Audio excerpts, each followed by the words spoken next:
Apple's long-awaited foldable iPad might be in serious trouble, so much that it may never even be released. According to new reports, Apple's first foldable tablet has been delayed again, possibly until 2029 or even later. With growing challenges in design and production, the project that was meant to redefine the iPad could end before it ever begins.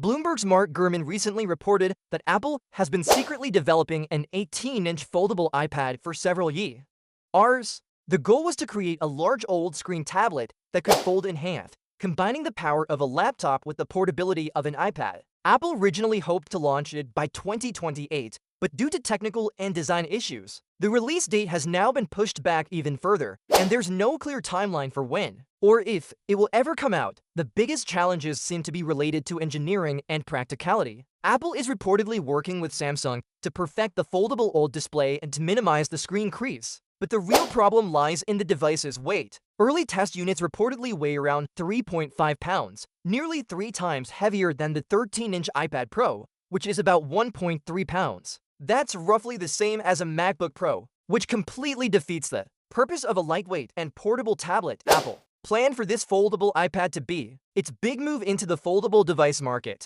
a category that's already thriving thanks to Samsung, Google, and Huawei. But with every delay, Apple risks entering too late. iPad sales have been slowing down in recent years, and even with the introduction of newer chips like the M5 Pro, users have started to complain that the lineup feels repetitive. The foldable iPad was supposed to bring a major wow factor and revive excitement, but now, instead of enthusiasm, there's growing doubt. Meanwhile, Apple's competitors are not waiting around. Huawei already launched an 18-inch foldable device earlier this year. Called the MateBook Fold, it's about a pound lighter than Apple's prototype and sells for around $3,400. It's only available in China for now, but it proves that other brands have already figured out how to bring this concept to market. If Apple's foldable iPad ends up being heavier, more expensive, and years behind schedule, it could struggle to compete even before it arrives. Another major concern is who this product is really for. A 3.5-pound foldable iPad that could cost nearly $3,000 doesn't sound appealing to most buyers. It's too heavy to be a convenient tablet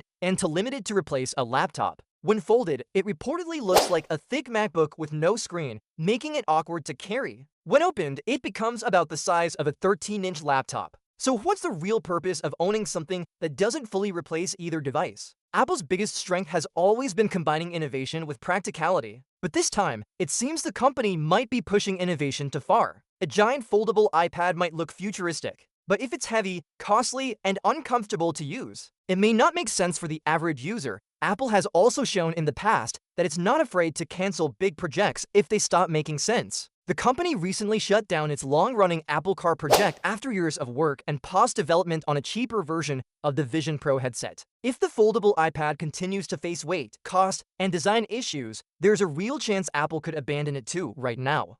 It's hard to know if Apple's foldable iPad will ever become a real product. Technology is moving fast, and by the time Apple finally perfects this device, foldable tech might have already evolved beyond it. Samsung, Huawei, and other brands are refining their foldable phones and hybrid devices every year, so Apple's version might feel outdated before it even hits store shelves. Still, there's a slim chance Apple could turn things around. If the company manages to cut down the weight, improve the hinge system, and reduce production costs, it could eventually surprise everyone with a foldable iPad that actually makes sense. But at this point, that's just speculation. The reality is that the project looks uncertain, delayed, expensive, and possibly unnecessary in a market that's already full of better foldable options. For a company known for its precision, quality, and innovation, this situation raises an important question. Is Apple's foldable dream really worth all the effort? If the company does go through with it someday, it will need to deliver something truly revolutionary, not just another oversized,